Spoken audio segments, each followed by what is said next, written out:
والصلاة والسلام على رسوله الكريم وعلى آله وصحبه اجمعین اما بعد۔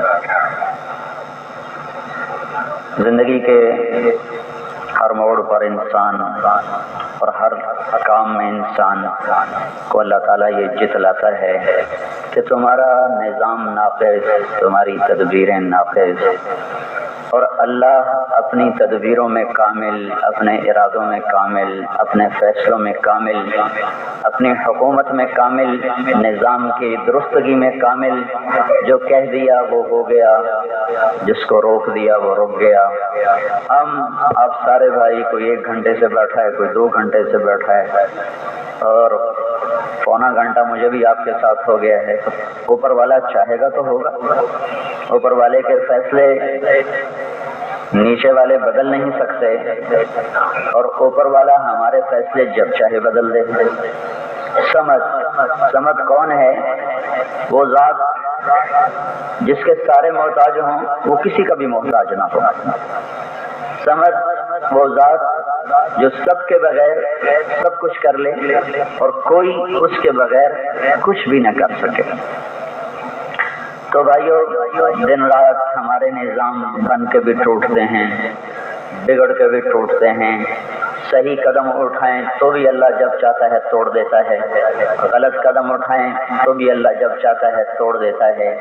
ان ساری چیزوں سے وہ ہم سے یہ منوانا چاہتا ہے کہ اس دھرتی کا ایک مالک اللہ ہے، اس کی ہستی کو تسلیم کرو۔ پچھلے 200 سال سے سارا مغرب یہ کوشش کر رہا ہے کہ اس کائنات کو اللہ کے بغیر سمجھا جائے، کہ دنیا کے انسانوں کا نظام اللہ کی مداخلت کے بغیر چلایا جائے۔ اپنی عقل، فلسفے، سائنس کے ذریعے سے انسانی زندگی کو مشکلات سے نکالا جائے، لیکن نہ یہ پہلے کبھی ہوا، نہ آج ہوگا، نہ آئندہ ہوگا۔ اللہ تعالیٰ کو بیچ میں لائے بغیر نہ دنیا بن سکتی ہے، نہ آخرت بن سکتی ہے۔ اللہ سے دور ہو کر نہ لوگ دنیا اپنی سنوار سکتے ہیں، نہ آخرت سنوار سکتے ہیں۔ ایک دنیا کی چمک دمک ہے، اس سے پیچھے تو انسان کی زندگی کا منتہا راحت ہے۔ وہ راحت چلی جاتی ہے، وہ راحت چھین جاتی ہے، وہ اللہ اتارتا ہے، اللہ نکالتا ہے۔ تو میرے بھائیو، یہ تو خیر بجلی کے نہ آنے پر ایک تھوڑی سی میں نے بات کی تھی۔ اس وقت ساری دنیا اپنی جگہ پر منزل سے بھٹک چکے ہیں۔ ہمیں پتہ ہے منزل کیا ہے، ہم چل نہیں رہے، اور 4 ارب انسان ہیں، ان کو پتہ ہی کوئی نہیں میں آیا کیوں ہوں، میرا خالق کون ہے، مجھے کس نے پیدا کیا، میں کیوں پیدا ہوا، میں مر کے کہاں جا رہا ہوں، میری معراج کیا ہے، میری کامیابی کیا ہے، میری ناکامی کیا ہے۔ یہ علم 4 ارب انسان تو ویسے نہیں جانتے۔ کوئی 1 ارب کے قریب مسلمان ہیں جو یہ جانتے ہیں کہ میرا بنانے والا اللہ ہے، مجھے بھیجنے والا اللہ ہے، مجھے مارنے والا اللہ ہے، اور موت کے بعد وہ دوبارہ زندہ کرے گا، مٹائے گا نہیں، زندہ کرے گا۔ پھر جہاں اپنے فیصلے سنائے گا، وہیں ایک طرف جنت ہوگی، ایک طرف جہنم ہوگی۔ کامیاب انسانوں کو جنت میں پہنچائے گا، ناکام انسانوں کو آگ میں پھینک دے گا، اور وہاں کی کامیابی کا معیار نیک عمل ہے، روپیہ پیسہ نہیں، اور وہاں کی ناکامی کا معیار نافرمانی، کفر ہے۔ وہ دھن دولت نہیں تو فقر و فاقہ نہیں، یہ ہم جانتے ہیں، آپ بھی جانتے ہیں، میں نے آپ کے علم میں کوئی اضافہ نہیں کیا۔ لیکن ہمارا مسئلہ یہ ہے کہ ہم اس ترتیب زندگی پر نہیں چل رہے، ہم اپنی چاہتوں کے غلام بن کے چل رہے ہیں۔ وہ جانتے نہیں اس لیے وہ نہیں چل رہے، ہم جانتے ہیں لیکن ہم خواہش کے غلام بن کے چل رہے ہیں۔ منزل سے بھٹکا ہوا راہی کبھی چین نہیں پا سکتا۔ وہ بڑی عالیشان گاڑی میں ہو، اس کے نیچے چمکتی ہوئی سڑکیں ہوں، اور اس پر پھسلتی ہوئی گاڑیاں ہوں، اور اس کے چاروں طرف گل و گلزار ہو، سبزہ زار ہو، آبشار ہو، اگر وہ منزل سے بھٹکا ہوا ہے تو اللہ کی قسم کبھی چین نہیں پا سکتا۔ ہم جا رہے تھے بیلجیم سے ہالینڈ جا رہے تھے، بیلجیم سے ہالینڈ، تو بہترین گاڑی تھی مقامی دوستوں کی، بڑی عالی شان، بڑی خوبصورت، چاروں طرف خوبصورت نظارے تھے۔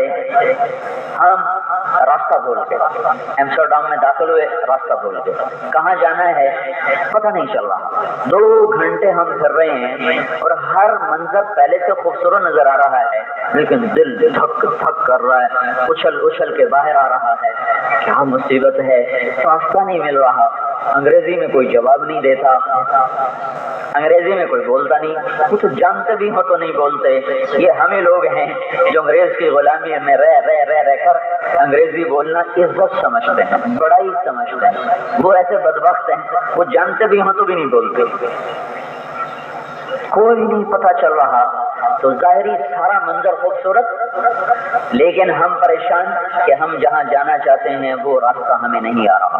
میں صرف آپ کو مثال دے رہا ہوں، پھر ہمیں راستہ مل گیا، میں نے کہا گاڑی کھڑی کرو، کہیں چوک میں کھڑے ہو جاؤ، ہمارا حلیہ ایسا ہے، کوئی نہ کوئی ہمیں خود ہی آ کے پوچھ لے گا بھی آپ نے کہاں جانا ہے۔ تو ایسا ہی ہوا، ہم تھک ہار کے ہم نے گاڑی کھڑی کر دی اور ایک طرف ہو کے کھڑے ہو گئے۔ تو تھوڑی دیر ہی گزری تھی کہ ایک عرب آ گیا، کہنے لگا السلام علیکم، آپ نے کہاں جانا ہے؟ ہم نے کہا ہم نے تبلیغی مرکز جانا ہے۔ کہ وہ تو آپ کے برابر میں ہے اور ہم 2 گھنٹے وہیں طواف کر رہے تھے۔ تو میں یہ آپ کو مثال دے رہا ہوں کہ جب انسان منزل سے بھٹک جاتا ہے تو دل ربا، دل فریب ہو مناظر یا ہولناک خوفناک ہوں، وہ ہمیشہ اس کا اندر مضطر اور پریشان ہوتا ہے۔ یہ ایسی انسانی فطرت ہے جس کو کوئی جھٹلا نہیں سکتا۔ تو جو پوری زندگی کی منزل بھول چکا ہو، وہ کیسے میں مان جاؤں کہ وہ بڑا پرسکون انسان ہے، بڑے چین سے رہنے والا انسان ہے اور بڑے اطمینان کی زندگی گزار رہا ہے؟ نہیں نہیں نہیں نہیں، یہ تو انسانی عقل کی توہین ہے، یہ فطرت انسان کی توہین ہے کہ منزل سے بھٹکے ہوئے راہی کو کوئی کہے بڑے موج میں جا رہا۔ ایک ہی شکل ہے، یا پاگل ہو جائے یا نشے میں آ جائے۔ اسی لیے یورپ اور امریکہ اور سارا غیر مسلم وہ شراب کے نشے میں ڈوبا ہوا ہے کہ وہ خودی میں آنا نہیں چاہتے، وہ بے خود رہنا چاہتے ہیں۔ جب وہ ہوش میں آتے ہیں پھر لا شعور بولتا ہے کیوں آئے ہو، کہاں جا رہے ہو؟ آگے جواب کوئی نہیں۔ پھر وہ ساغر پہ ساغر چڑھاتے ہیں، جام ٹوٹتے ہیں، پیمانے چھلکتے ہیں اور گھنگرو وہ چھنکتے ہیں، لیکن کوئی چیز نہیں ہے جو دل کے تاروں کو چھیڑ سکے، اور کوئی ایسا دنیا میں نسخہ نہیں ہے جو انسان کو اندر کی دنیا میں چین پہنچا سکے۔ منزل پہ پہنچنا ہی اس انسان کی مصیبت کا، مشکل کا علاج ہے۔ جب تک اسے منزل کا نہیں پتا، اس کا سفر پرسکون نہیں ہو سکتا۔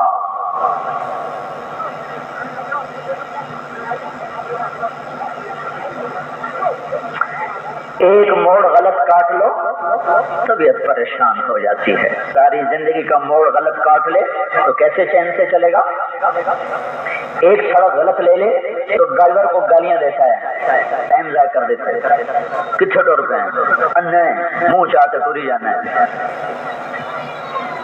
اور پوری زندگی کی سڑک اگر غلط اختیار کر لی تو میں کیسے مان جاؤں کہ یہ بڑے چین میں ہے؟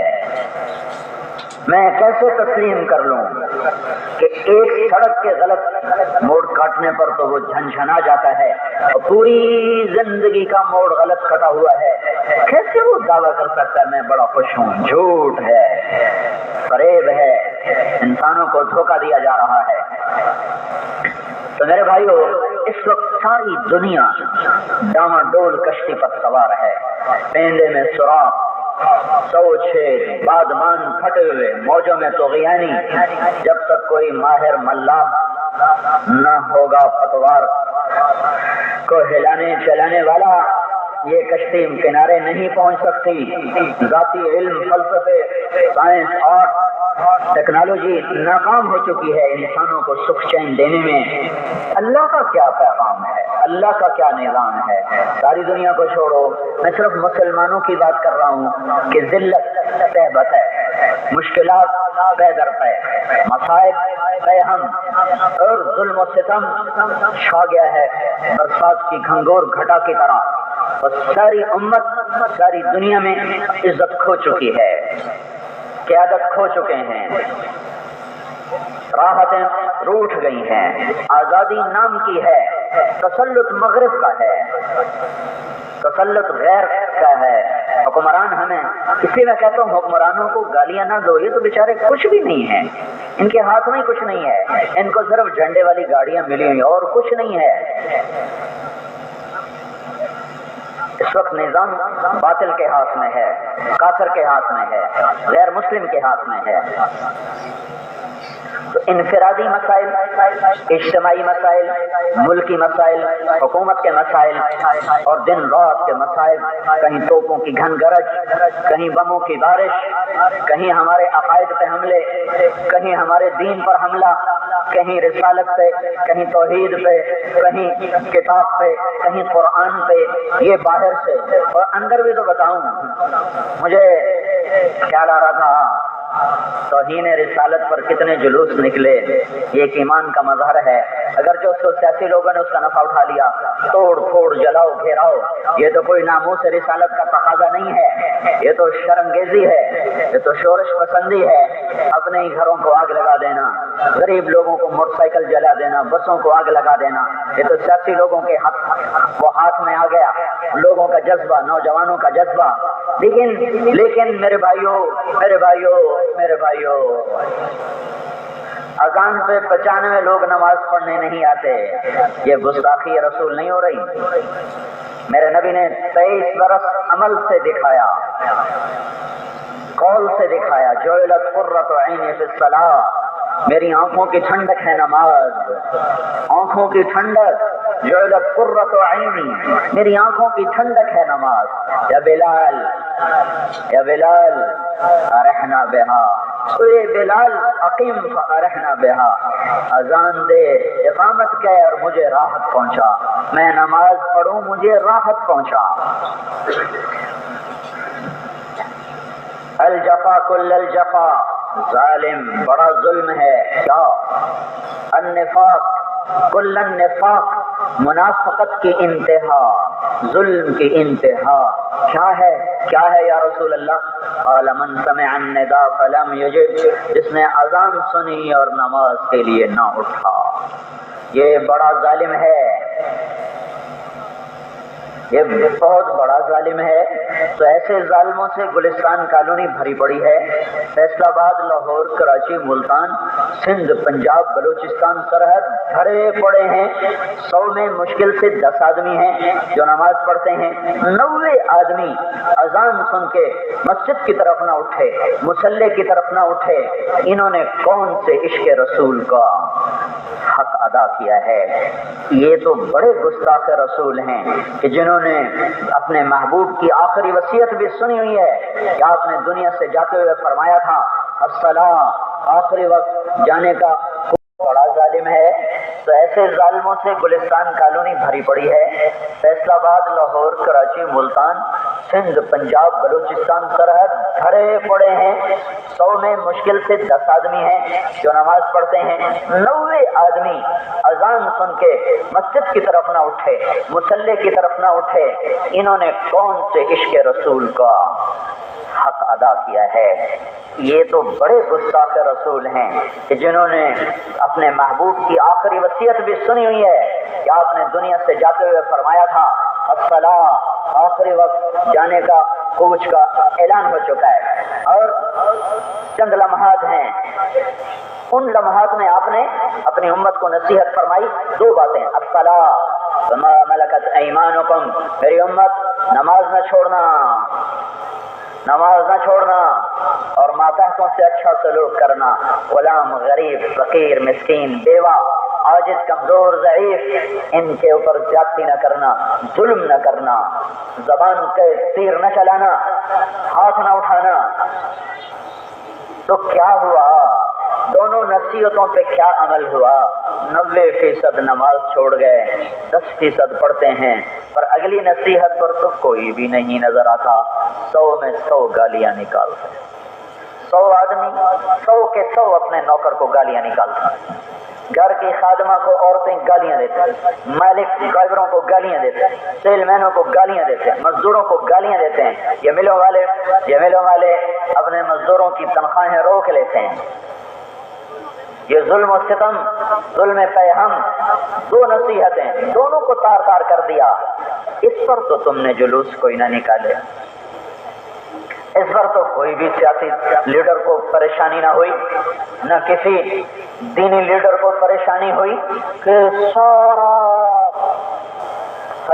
مرد و عورت سارے کا سارا آوائی دوسری نصیحت کو ٹھکرا چکا ہے، ہر طاقتور کمزور کو گالی دے رہا ہے، ہر مالک مزدور کو گالی دے رہا ہے۔ 100% میں سب کو نہیں جانتا، مجھے حالات ملتے ہیں، کوئی ہوں گے، لیکن اکثر مل والے مزدوروں پر ظلم کرتے ہیں اور ان کی تنخواہیں روکتے ہیں، ان کے حقوق سے انہیں محروم کرتے ہیں۔ یہ کون سا عشق رسول ہے؟ یہ کون سی عاشقی ہے؟ آپ نے کہا زکات دو، قرآن بولا زکات دو، قرآن میں 10 دفعہ اقیم الصلاۃ و آتوا الزکات اکٹھا آیا ہے، اقیم الصلاۃ و آتوا الزکات 10 دفعہ اکٹھا آیا ہے، اور 82 دفعہ زکات کا ذکر قرآن میں اللہ تعالیٰ نے فرمایا، 82 دفعہ۔ 100 میں ایک آدمی مشکل سے زکات دینے والا ہے، 100 میں ایک بھی نہیں ہے، کوئی 1000 میں جا کر ایک آدمی ہے جو زکات دیتا ہے، 999 اپنے پیٹ میں ڈالتے ہیں، جو اللہ دیتا ہے سارا اندر۔ یہ سب گستاخی نہیں تو اور کیا ہے؟ میرے اللہ نے کہا عورت سے چھپ جا، اپنے وجود کو چھپا، وہ زینت بن کے باہر آئی۔ یہ کون سا عشق رسول ہے؟ کیا یہ گستاخی نہیں ہے؟ ایک ایک حکم دیکھو، میں تو ایک ایک بتا دوں۔ سارے بازار میں بانڈوں کی دکانیں کھلی ہوئی ہیں، اور جوئے پہ جوا حکومت بھی چلا رہے، عوام بھی چل رہے، اور وہ نمبر خرید کے دعائیں مانگ رہے، یا اللہ میرا نمبر نکال دے، میرا نمبر نکال دے۔ کون سا عشق رسول ہے؟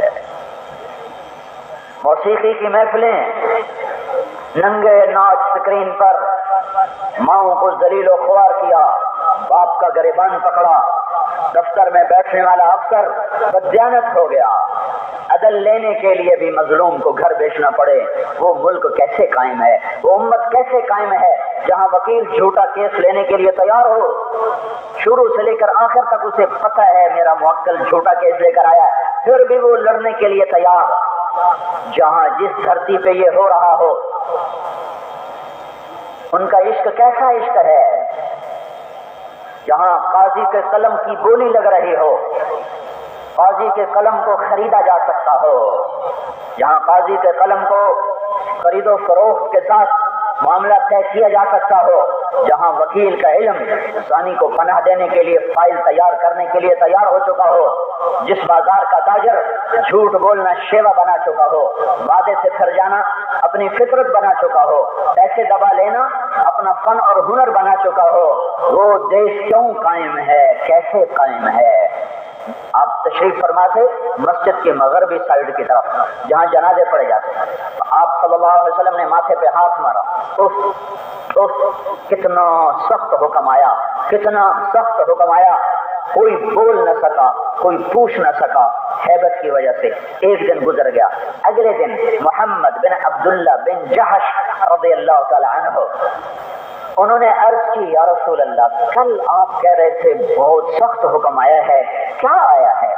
تو آپ نے فرمایا جبریل نے آ کے بتایا ہے کہ ایک شخص اللہ کی راہ میں شہید ہو، پھر زندہ کیا جائے، پھر شہید ہو، پھر زندہ کیا جائے، 2 دفعہ شہادت تو ایک ہی دفعہ کافی ہوتی ہے، وہ 2 دفعہ شہید کیا جائے، اور اس کے ذمے لوگوں کا مال ہے، اور وہ لے کر شہید ہو گیا تو یہ جنت کی ہوا بھی نہیں سونگ سکتا، یہ جنت کے قریب سے بھی نہیں گزر سکتا۔ سارے بازار میں پیسہ دبا دینا، پیسہ دبا لینا یہ فن بن گیا ہے، پیسہ موجود ہوتا ہے، لینے والا آیا ہوتا ہے، کل آوے جی آج کوئی نہیں، کل آوے جی، ایک جھوٹ، ایک ظلم، ایک خیانت، کتنے پے در پے جرم کیے، پے در پے۔ اس سے بڑے گستاخ رسول کون ہوں گے؟ ان سے بڑے رسول کی تعلیمات کا مذاق اڑانے والے کون ہوں گے؟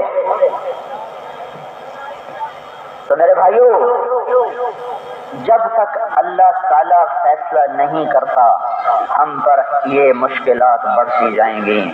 میرے اللہ نے کیا طریقہ بتایا ہے؟ قرآن ہی تو دیکھ لو کہ جب تم پر حالات کی چکی تیز ہو جائے تو کیا کرو؟ دیکھو اللہ کیا کہہ رہا ہے۔ تمہیں وقت تو نکل گیا سارا، میں اختصار سے آپ کو قرآن کی چند آیات بتاتا ہوں. اللہ تعالیٰ ہمیں موسیٰ علیہ السلام کی کہانی سنا رہا ہے. 126 دفعہ سنائی ہے. 126 دفعہ موسیٰ علیہ السلام کا نام قرآن میں موجود ہے. اور قصہ اس سے بھی زیادہ، فرعون کا جہاں نام آیا تو وہاں بھی موسیٰ علیہ السلام کا قصہ تازہ، جہاں موسیٰ علیہ السلام کا نام وہاں بھی وہ قصہ تازہ، جہاں تورات وہاں بھی وہ قصہ. قرآن کے 2 سپارے ہیں جس میں موسیٰ علیہ السلام کا نام نہیں آیا، باقی سارے قرآن میں موسیٰ علیہ السلام کا نام چلتا ہے. ایک 5واں پارہ ہے اور ایک 14واں پارہ ہے جس میں موسیٰ علیہ السلام کا نام نہیں، باقی سارے قرآن میں موسیٰ علیہ السلام کا نام مسلسل چلتا ہے. اللہ کیا ہمیں سنانا چاہتا ہے؟ سنانا تو ایک دفعہ کافی ہوتا ہے. 28 پاروں میں سنایا اور ایک سپارے میں کئی دفعہ سنایا. ایک سورت ختم ہوئی موسیٰ کے قصے پر، اگلی سورت بھی موسیٰ علیہ السلام کے قصے پر. اس طرح تسلسل کے ساتھ اللہ ہمیں ایک سبق دینا چاہتا ہے کہ تم پر ہمیشہ عروج نہ رہے گا، زوال بھی آئے گا، ذلت بھی دیکھو گے، عزت بھی دیکھو گے، فتح بھی دیکھو گے، شکست بھی دیکھو گے، فقر بھی دیکھو گے، خنا بھی دیکھو گے، ظالم کا تسلط بھی دیکھو گے اور عدل والے حکمران بھی دیکھو گے. تو تمہیں کرنا کیا ہے؟ اس وقت ساری امت پس رہی ہے، طاقت غیروں کے ہاتھ میں ہے. دیکھو نا، ہم نے تو اسلحہ بھی ان سے لینا ہے. یہ کیا جہاد کریں گے؟ کس بات کا جہاد کریں گے کہ امریکہ صاحب ہمیں توپیں دو، ہم نے تیرے خلاف چلانی ہے. ڈاکہ ملا تک کوئی کافر نہیں ہے، وہ اپنے چلے ہوئے کارتوس آپ کو دیتا ہے. اسے پتا ہے کہ یہ حق و باطل کے مار کے روز اول سے سرگرم ہیں. وہ اپنی تلواریں گھڑ کر تمہارے ہاتھ میں نہیں پکڑائے گا، وہ اپنے ہتھیار تمہیں نہیں دے گا.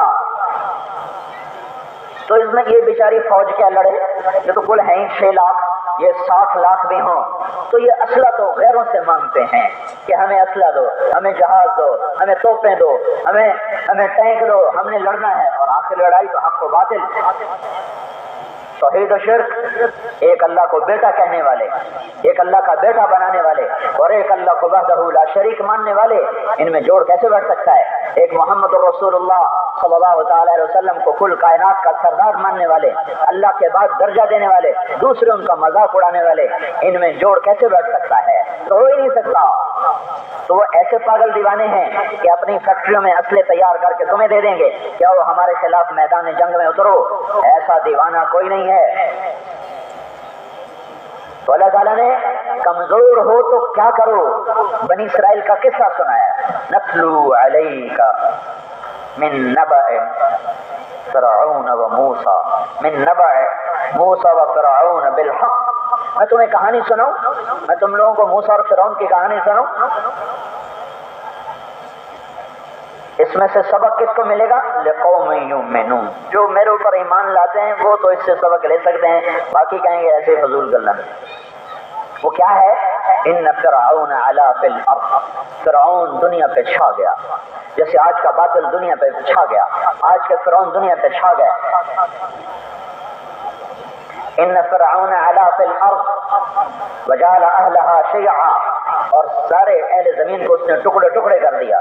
یستضعف طائفة منهم یذبح ابناءهم ویستحیی نساءهم انه کان من المفسدین. وہ بیٹے ذبح کرتا تھا، کوئی فریاد نہ کر سکتا تھا. نظر لگاؤ کیسا قہر تھا اس کا. بچے ذبح ہو رہے ہیں، کوئی اف نہیں کر پا رہا. بیٹیوں کو باندی بنایا جا رہا ہے، کوئی اف نہیں کر رہا. اس موقع پر جب فرعون علا فی الارض، فرعون چھا چکا ہے، آج کا باطل چھا چکا ہے، اور وہ بچیاں بیٹے ذبح کر رہے ہیں، ہمارے بیٹے بھی ذبح ہو رہے ہیں، اور ہماری بچیوں کو اٹھا اٹھا کے یورپ کی وادیوں میں پھینکا جا رہا ہے. ہاں، میں سنڈیاگو میں گیا، صومال کے لاکھوں انسان بسے ہوئے، صومال کے مومن مسلمان موحد لوگ، ان کا برے سے برا مسلمان پاکستان کے بڑے سے بڑے متقی سے زیادہ دین والا ہے. اب دیکھ کے بتا رہا ہوں، ایسے نہیں دیکھا ہے. پوری نسلیں صومال کی اٹھ کے وہاں چلی گئیں. چند سال کے بعد وہی ناچ رہے ہوں گے، وہی شرابیں بھی پی رہے ہوں گے، اور ان کی بیٹیوں کے بھی کپڑے اتر چکے ہوں گے. تو اللہ تعالیٰ نے کہا نريد ان نمن على الذين يستضعفوا في الأرض ونجعلهم أئمة ونجعلهم الوارثين ونمكن لهم في الأرض ونري فرعون وهامان وجنودهما منهم ما كانوا يحذرون. ہم نے ارادہ کیا. فرعون ایک ٹائٹل ہے، نام نہیں ہے. فرعون ایک ٹائٹل ہے، اس کا نام تھا رامسیس. ہر طاغوتی طاقت فرعون کہلاتی ہے. فرعون، آج کے فرعون بھی وہی کر رہے ہیں جو مصر کا فرعون کر رہا تھا. تو اللہ تعالیٰ نے اس وقت میں ایک دعویٰ کیا، ہم یہ چاہتے ہیں کمزوروں پر احسان کریں. دوسرا نجعلہم ائمۃ، ہم انہیں امامت عطا کریں. ونجعلہم الوارثین، ہم انہیں زمین کا وارث بنائیں. ونمکن لہم فی الارض، ہم ان کی زمین میں حکومت کو استحکام دے دیں، قائم کر دیں. ونری فرعون وہامان، اور فرعون اور حامان اور ان کے لشکروں کو، جنودہما منہم ما کانوا یحذرون، فرعون کو، حامان کو اور ان کے لشکروں کو میں تحس نحس کرنا چاہتا ہوں. ہم یہ اعلان کرتے ہیں کہ بنو اسرائیل پہ احسان ہوگا، انہیں امامت ملے گی، انہیں وراثت ملے گی، انہیں حکومت ملے گی، اور فرعون، حامان اور ان کے لشکروں کو تباہ و برباد کیا جائے گا. یہ دعویٰ قرآن نے کیا. یہ دعویٰ اس وقت کیا جب بنو اسرائیل کے ساتھ وہ ہو رہا تھا جو آج میرے اور آپ کے ساتھ ہو رہا ہے کہ گھروں کو آگ، گھروں کو بلڈوز، اپنے بھی ساتھ شامل، پرائے بھی شامل. اوروں کو میں کیا گلا دوں؟ اخبار اٹھا کے دیکھو، روزانہ جو قتل ہو رہے ہیں امریکہ آ کے کر رہا ہے. روزانہ جو قتل ہو رہے ہیں فرانس آ کے کر رہا ہے. روزانہ ہزاروں بیٹیوں کے ساتھ زنا ہو جاتا ہے. کون آ کے کر رہا ہے؟ افریقہ والے، آسٹریلیا والے، امریکہ والے، یورپ والے، ہندوستان والے. کہاں کے لوگ ہیں؟ صبح ہر اخبار پکار رہا ہوتا ہے فلاں کی بیٹی کے ساتھ یہ ہو گیا، فلاں کی بیوی کے ساتھ، فلاں کی ماں کے ساتھ، فلاں کی بہن کے ساتھ.